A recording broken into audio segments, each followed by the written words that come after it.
Hey everybody, this is Chris, and this video is just to answer two basic questions that I get the most. The first question is, how did I learn Laravel? Well, back in the day, uh, I started learning C# and ASP.NET and got tired of working with .NET and ASP and stuff like that, so I moved over to procedural PHP, and then I moved into like CodeIgniter. I tried Ruby, and I really liked Ruby, but I just couldn't. I had a Windows machine. It was really hard for me to get it working, and then went back to CodeIgniter, then went back to regular PHP, and then Laravel came out. At the time, I was a member of NetTuts Plus, and I had been a member of NetTuts Plus for 2 years.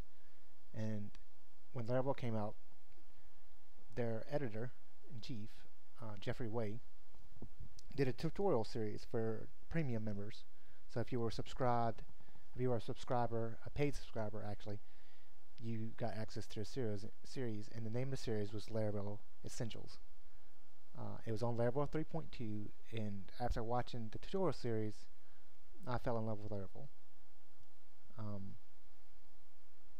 Now Laravel 4 is here, and from my experience, I can tell you right now, you can use the documentation as like a quick check.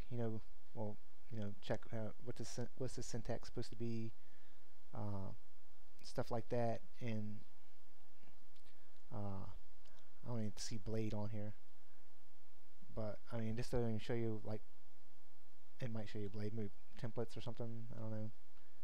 Yeah, Blade, and it doesn't really show you how powerful Blade is. I mean, the best source is for learning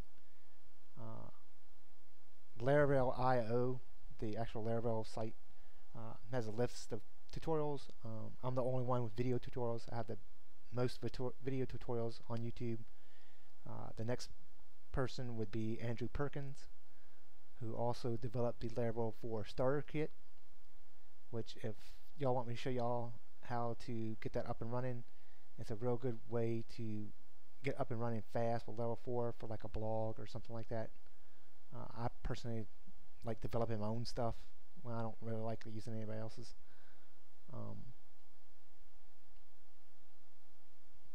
But the way I learned Laravel 4, the changes, was I went into this, and it was easy. Just go into public, the vendors here, and go Laravel, the framework, the source, and illuminate, and here's everything you want to know about Laravel. So if I want to go into HTML, go to the HTML builder, and here's all the methods for our HTML class. So here is script, which you've seen me use countless times. I have it in my master page here. So HTML class, script method, and it's pulling in jQuery here, the Bootstrap JavaScript file here, and the Bootstrap CSS file here for the style method. So we can go further down, and here's the link. So HTML, if you've seen me use this too. So it's HTML. Let's go ahead and comment this out so we don't do anything stupid. HTML link, and we'd say like a link to login,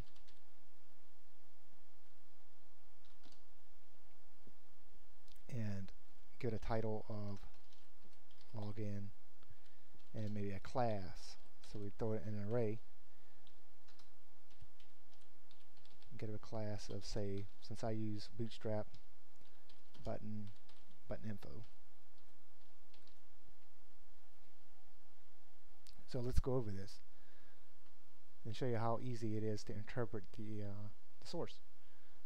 So you see here, it's going to have 4 parameters. So you have your URL, which is here, login, and that's not the URL per se, that's the URL route. You have the title, which is login.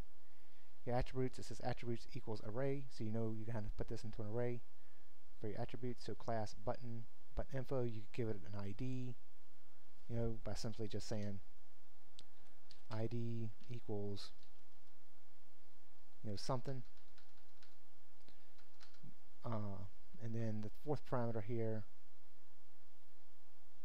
would be like true, so if it was secure. So what is it going to output? Well, it's going to output the anchor tag. So you have your A here, you have your href, and inside this parenthesis, single quotation marks, is going to be the URL. And the URL for this actual project would be http://www.l4.dev/login. That would be the URL. Next, it would actually throw in the anchor. You actually have your URL here. Next would be the attribute. So it would be class equals quotation marks, then button info. Here's where it ends the first part of your anchor tag and has your title for your anchor tag. So here's the title, which is here, login, and then it closes your anchor tag. So you can look through the actual source and see exactly what everything is going to do. And it doesn't just stop with the HTML class. Here's the form class. So when we build forms in Laravel, here's your form function for form open. So it looks something like, form open. And then since in Laravel 4 it has to be an array, the first thing you have to call is an array. So first parameter is an array automatically. So you say array, and then here's your options. So the URL that this is going to post to, we would say login, if it's going to post to login. And then your options, you would say method. Only if you had a class, like if you are adding a class to this is how it would, this would be good enough. But if you were going to add a class to this form, you would have to add the rest of this. So you'd have to have method, and that would be post. Lowercase is fine. You don't have to uppercase post.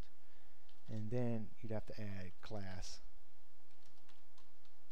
And for me, it would be something like form horizontal or something.